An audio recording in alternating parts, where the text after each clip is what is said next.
मधुबनी के शॉर्टकट वाला रास्ता है, देख सकै छी कतेक हरा भरा है। बता दी जे दोनों साइड गाछ जे लागल है, खूबसूरती है सड़क के।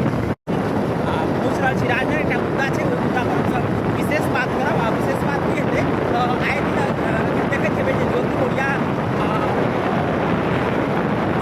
प्रकरण जे छै से खूब चर्चा में रहलै है।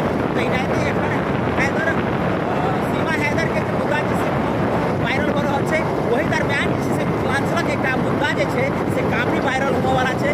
ओहि मुद्दा के लऽ कऽ बता दी जे एकटा गजेटेड ऑफिसर के तैयारी करऽ वाला प्यार में जे छै से धोखा पाबि जाइ छथिन। ओहि धोखा के ना धोखा कोना होइ छै, या कहीं कि नया एकटा ज्योति मौर्या प्रकरण जे छै से मिथिलांचल में कोन तरह के होइ छै, वो हम आगे देखायब।